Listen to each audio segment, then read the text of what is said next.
Bismillahirrahmanirrahim. Assalamualaikum warahmatullahi wabarakatuh. Teman-teman, misal ya, ini dalam sebuah gambaran imajinasi, ada orang bertanya, bagaimana caranya kalau kita ingin punya rumah? Jawabannya adalah, bangunlah rumah itu. Bangunlah rumah yang diinginkan itu. Lalu bertanya lagi, bagaimana cara membangunnya? Anggap untuk membangun rumah itu ada 3 langkah. Gimana? 1, bangun pondasinya. 2, bangun dindingnya. 3, bangun atapnya. Selesai. Bagaimana dengan pintu? Bagaimana dengan jendela dan seterusnya? Pintu, jendela itu adalah yang nempel ke dinding. Seperti itulah kurang lebih. Nah, hal-hal seperti ini adalah untuk menyederhanakan cara berpikir. Supaya nanti pada gilirannya kita fokus ke tindakan-tindakan yang pada akhirnya secara totalitas mengarah kepada wujud dari rumah. Misalnya gini, kita batasi dulu berpikir tentang pondasi. Ya sudah, buat aja pondasi. Pondasi dulu maksudnya. 1 tahun atau 2 tahun gak masalah. 1 tahun, 2 tahun kita bikin pondasi. Sambil menunggu adanya rezeki. Ini ceritanya kita keuangannya kurang lah gitu ya. Kalau untuk membangun secara sekaligus. Bangunlah pondasi. Nanti tahun kedua bangunlah dinding. Tahun ketiga bangunlah atapnya. Dengan 3 tahapan itulah rumah kita beres. Nah, ini adalah sebuah analogi ketika kita ingin menjawab sebuah pertanyaan begini. Bagaimana cara kita mengembangkan kehidupan kita? Maka ada 3 jawaban cara mengembangkan kehidupan kita. 1, kembangkan diri kita sendiri. Lalu kembangkan apa yang bisa kita berikan kepada masyarakat. Lalu kembangkan agar masyarakat menyadari nilai yang kita berikan pada mereka sehingga mereka mau membayarnya. Kan cuma 3. Bangun diri sendiri, berikan nilai kepada masyarakat, dan tuntut masyarakat supaya bayar. Itu cara mengembangkan kehidupan. Contoh sederhana begini, kita ambil prakteknya. Saya ingin masyarakat itu membayar atas jasa saya mengajar. Pertama kali yang harus kita lakukan apa? Pertama kali yang harus kita lakukan adalah bentuk diri kita menjadi seorang guru. Kedua, ajari anak-anak mereka. Ketiga, baru boleh kita nuntut bayaran dari masyarakat. Ibaratnya begitu. Contoh yang kedua, didik diri kita sehingga mampu bikin meja. Setelah kita bisa bikin meja, bikin tuh meja. Kan begitu ya. Meja itu kan bermanfaat buat masyarakat. Nah, setelah meja itu dibikin, jual ke masyarakat. Biar masyarakat beli itu meja, lalu kita mendapatkan uang. Jadi cuma 3 tahap. Dalam judul besar ketika kita ingin mengembangkan kehidupan. Kembangkan diri, kembangkan nilai yang mau kita berikan kepada masyarakat. Lalu yang ketiga, upayakan suatu cara di mana masyarakat mau membayarnya. Bagaimana suatu masyarakat mau membayarnya? Ya tidak lain adalah dengan cara berbisnis. Baik yang kita jual itu barang ataupun jasa. Di dalam kehidupan sehari-hari, seseorang tidak akan pernah berkembang kalau dirinya tidak dikembangkan, kalau dirinya tidak pernah memberikan manfaat atau nilai ke tengah masyarakat, dan kalau masyarakat tidak pernah sadar dan tidak pernah tahu tentang jasa atau barang yang kita jual. Seperti itu kurang lebih. Nah, sekarang kita akan fokus kepada pengembangan diri. Kan tadi dikatakan ya, bahwa kalau kita ingin mengembangkan kehidupan, ada 3 hal yang harus kita kembangkan. 1, diri kita sendiri. 2, nilai yang ingin kita berikan ke masyarakat atau kepada kehidupan. Yang ketiga adalah masyarakat yang mau bayar. Masyarakat mana atau pasar mana yang membayar. Sehingga nilai itu harus sampai kepada masyarakat yang membutuhkannya. Itu masyarakat yang membutuhkannya pasti bayar. Seperti itu. Contohnya kita asalnya misal ya, kita tidak bisa potong rambut. Belajarlah membina diri kita sendiri kan. Belajarlah memotong rambut yang rapi. Nah, setelah kita terampil, setelah kita bisa, bukalah misalnya satu tempat gunting rambut gitu kan, atau pangkas rambut lah gitu. Nanti kan masyarakat yang butuh pasti datang ke sana, dan ketika datang mereka pasti bayar. Seperti itulah kurang lebih. Dan itu adalah tata cara mengembangkan kehidupan. Tentu ini sangat sederhana karena memang maksudnya supaya kita mudah memahami proses pengembangan kehidupan. Di luar 3 konsep ini pasti banyak konsep-konsep yang lain, rumus-rumus yang lain, metode-metode yang berbeda, dan itu silahkan, tidak ada masalah. Mereka mau setuju dengan kita, silahkan, mau setuju dengan kita silahkan, nggak pun nggak apa-apa.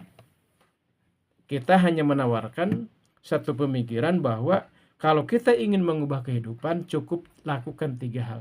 Sebagaimana ketika kita mau bangun rumah. Bangun pondasinya, bangun dindingnya, bangun atapnya. Beres kan? Seperti itu. Demikian pula kalau kita ingin membangun kehidupan, bangun diri kita, bangun nilai yang hendak kita berikan, kerjakan nilai yang hendak atau mau kita berikan ke masyarakat, dan buatlah masyarakat sedemikian rupa sehingga mereka mau membayar nilai yang mereka terima. Seperti itu. Masyarakat yang tidak menerima nilai manfaat kita ya nggak usah bayar. Orang yang tidak nyukur rambut ke kita kan mereka nggak bayar ya nggak masalah. Karena mereka itu tidak mendapatkan jasa atau barang dari kita. Nah oke lah, sekarang ini pertanyaannya. Sekarang kita masuk ke poin yang paling utama. Yaitu bagaimana cara kita mengembangkan diri. Bagaimana cara supaya kita berkembang. Terlepas dari nilai apa yang akan kita berikan ke masyarakat. Terlepas dari berapa nanti masyarakat mau bayar terhadap nilai yang kita berikan pada mereka. Kita fokus dulu bagaimana cara mengembangkan diri kita. Nah, di dalam cara mengembangkan diri kita memang pada dasarnya begitu banyak hal yang mesti kita perhatikan. Begitu banyak perkara yang harus kita olah sedemikian rupa sehingga kita mengalami suatu perkembangan. Sehingga kita betul-betul tumbuh dan berkembang. Semakin berkualitas, semakin baik keadaannya. Kita kupas satu-satu. Kita bagi 3 lagi. Apa saja itu? Yang pertama adalah kembangkan ilmu atau pengetahuan kita. Sudah terbukti sepanjang zaman hingga hari ini, orang yang ingin kehidupannya lebih baik, dia mesti meningkatkan pengetahuannya, meningkatkan ilmunya, utamanya meningkatkan pendidikannya, meningkatkan pola berpikirnya. Seseorang yang ingin kehidupannya ingin lebih baik dari hari ke waktu, dari zaman ke zaman, hitungan 5 tahun ke depan atau 10 tahun yang ke depan, pondasi yang pertama yang mesti dia perhatikan, yang harus dia perhatikan, yang mesti dia perhatikan adalah sisi ilmu. Tidak ada tawar-menawar. Mesti ilmu yang pertama kali harus dibangun dalam kehidupan kita. Membaca buku, mendengarkan orang menjelaskan suatu ilmu, berdialog atau bertanya ke orang-orang para ahli, ini adalah hal yang wajib bagi seseorang yang ingin dirinya berkembang. Tidak mungkin seseorang bisa berkembang kalau dia menutup akalnya dari bertambahnya ilmu. Seseorang mesti mengambil pelajaran dari pengalaman hidupnya, mengambil bukan banyak pengalaman, tapi bagaimana pengalaman yang banyak ataupun sedikit itu diambil sebagai pelajaran, supaya jadi ilmu baginya. Dan supaya ilmu itu bertambah, selain pengalaman, bacalah buku, bertanyalah kepada guru, angkatlah seseorang sebagai mentor, tontonlah acara-acara di YouTube yang memberikan wawasan keilmuan bagi upaya kita menambah ilmu. Seseorang yang berilmu, yang ingin menambah ilmu pendidikannya, tontonlah acara-acara yang terkait dengan pendidikan.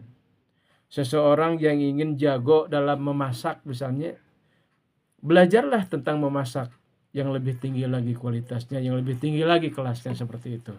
Karena di atas langit ada langit, seperti itu. Ilmu merupakan faktor utama bagi pengembangan kapasitas dan kualitas seseorang. Tidak bisa ditawar. Mesti faktor ilmu lah yang pertama kali harus dikembangkan dalam diri kita jika kita berkeinginan menjadi pribadi dengan kapasitas dan kualitas yang lebih baik. Ilmu memegang peranan nomor 1. Alasannya banyak, tapi sementara camkanlah itu saja dulu. Mulai sekarang bacalah buku, mulai sekarang buatlah catatan, mulai sekarang agendakan dari waktu yang dimiliki khusus untuk menambah ilmu yang sesuai dengan pilihan hidup kita. Dan yang kedua, kalau memang dibutuhkan dana untuk sampai kepada kualitas ilmu tertentu, keluarkan dana itu.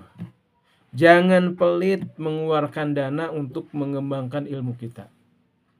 Jangan sampai kita seperti orang yang semuanya ingin serba gratis, tidak mau berkorban, dan ketika yang gratis itu tidak ada, maka kita pun tidak mengaksesnya.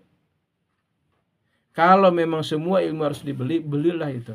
Keluarkan dana untuk bagaimana agar pikiran kita, otak kita lebih baik lagi dari waktu ke waktu, dari zaman ke zaman. Dan itu adalah modal yang paling utama, paling mendasar bagi upaya seseorang agar kehidupannya lebih baik dan berkembang.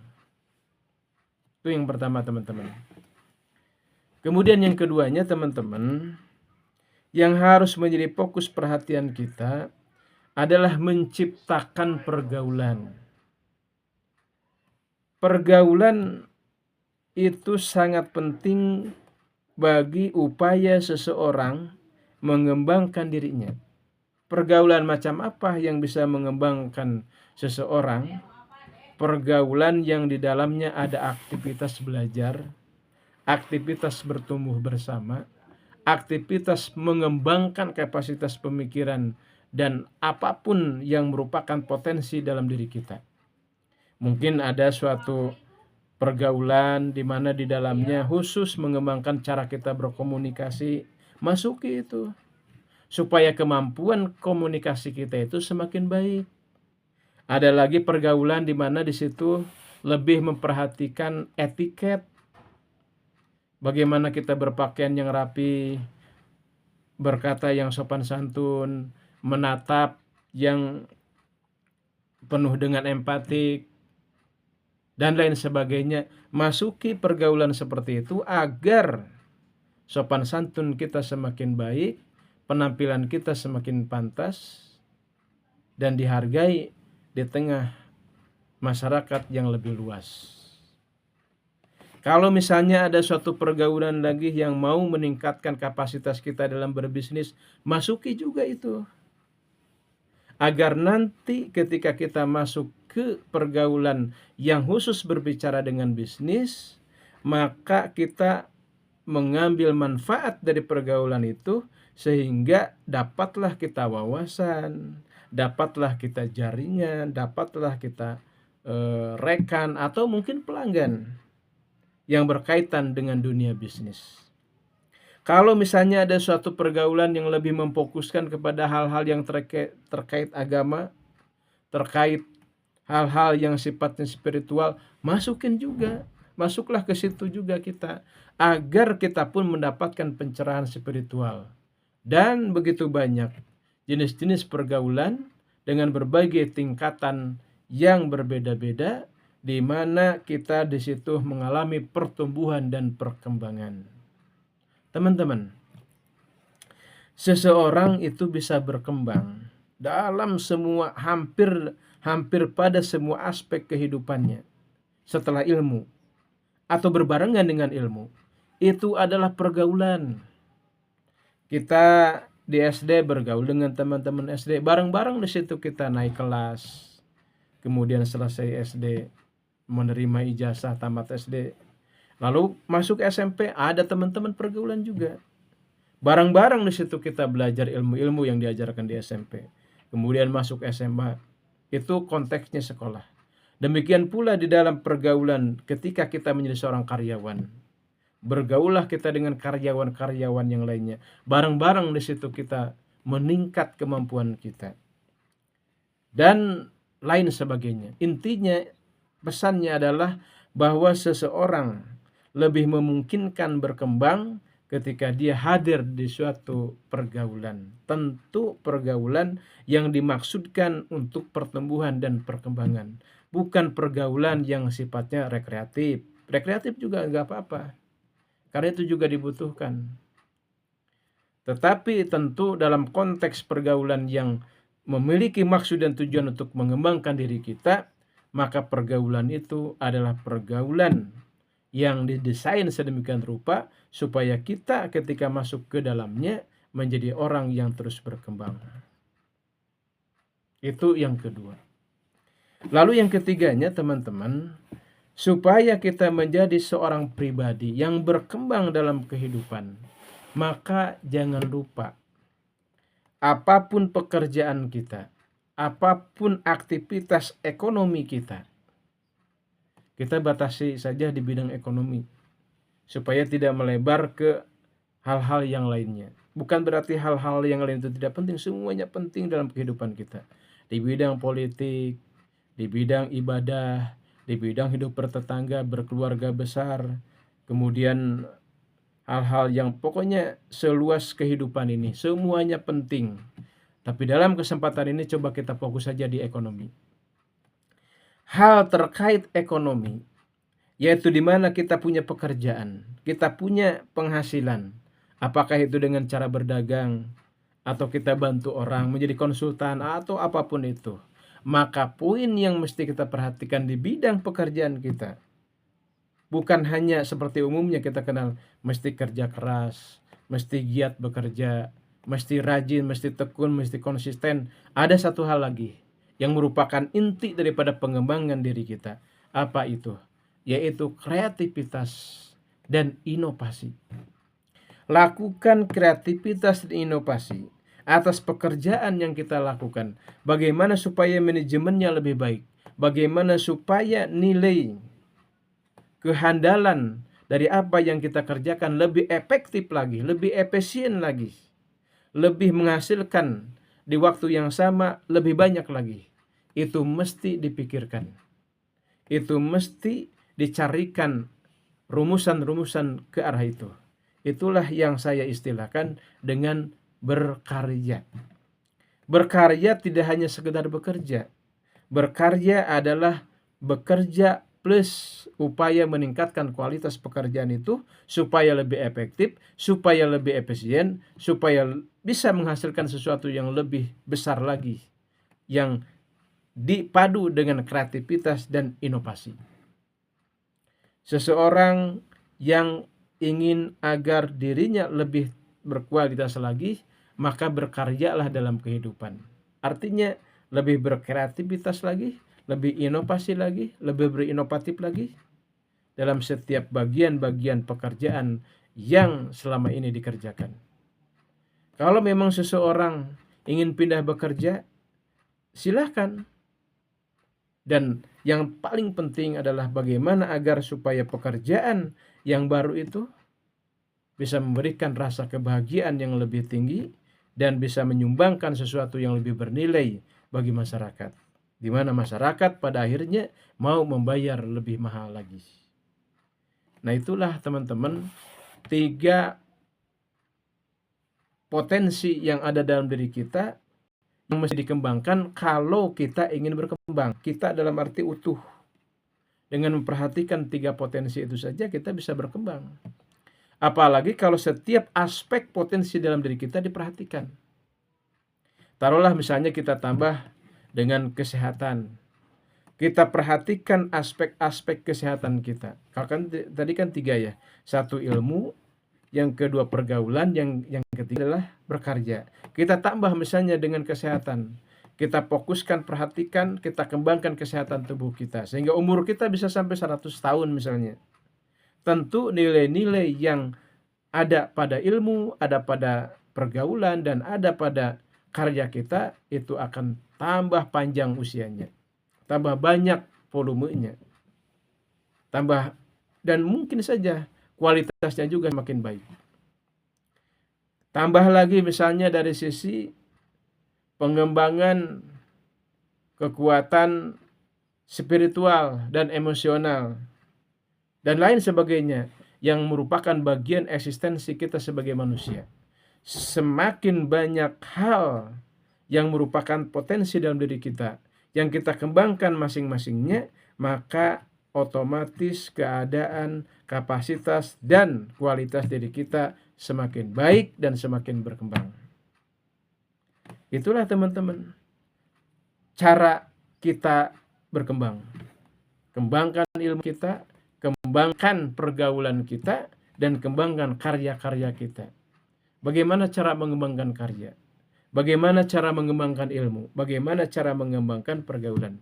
Kita pilih yang kedua saja dulu. Kita fokus yang kedua. Poin yang kedua, ketika kita ingin mengembangkan diri adalah mengembangkan pergaulan kita. Di dalam pergaulan saya punya konsep beberapa jenis. Ada yang disebut dengan gaul 2001. Isinya adalah pertama, hargai orang-orang yang ada dalam pergaulan kita. Dengarkan apa yang mereka katakan. Ambil ilmu dan hikmah dari apa yang mereka sampaikan. Tumbuhlah bersama mereka dan bersama-samalah dengan mereka memberikan makna bagi kehidupan. Itu contoh rumusan dari gaul 2001.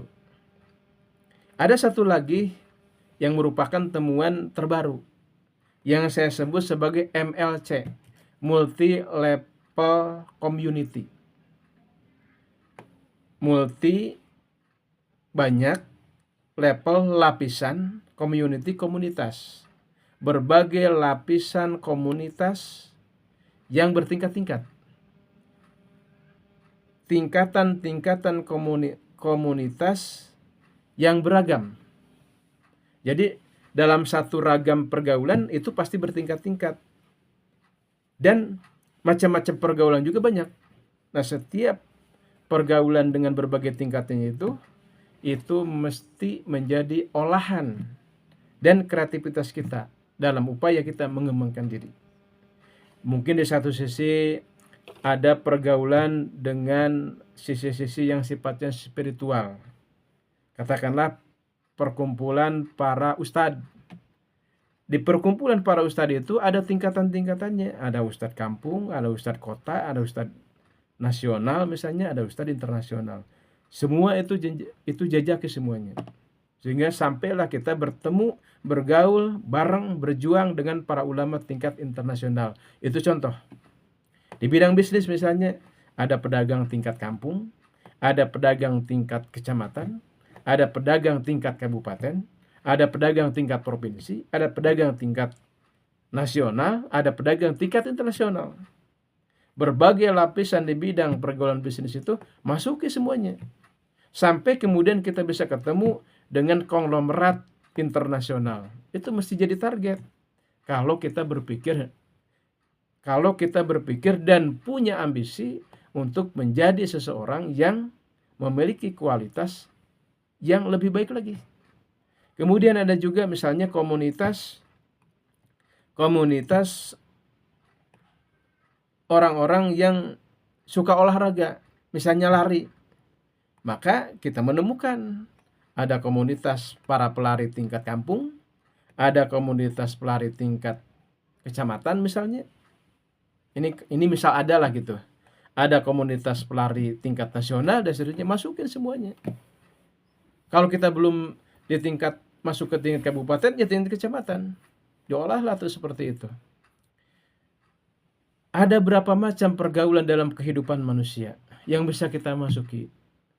Ada begitu banyak, bahkan tanpa batas. Namun berhubung kita juga ada batas-batas waktu yang kita miliki, ada batas-batas usia yang berapa usia kita saat ini, maka pilihlah mana kira-kira yang paling memiliki fungsi signifikan bagi upaya pengembangan diri kita di sektor atau di bagian pergaulan. Nah, teman-teman, intinya begini, pesan saya adalah kalau kita ingin mengembangkan diri, maka kembangkan semua aspek dalam diri kita. Kembangkan semua aspek yang mendukung perkembangan kita. Dan itu sangat luas sekali. Kemampuan komunikasi, kemampuan melobi orang, kemampuan memasarkan suatu produk, kemampuan di bidang politik, kemampuan bermasyarakat, dan lain sebagainya. Dari sekian banyak hal yang harus kita lakukan untuk mengembangkan diri, maka ambillah jalan yang paling sederhana dulu. Kembangkan yang sederhana itu sehingga menjadi begitu hebat.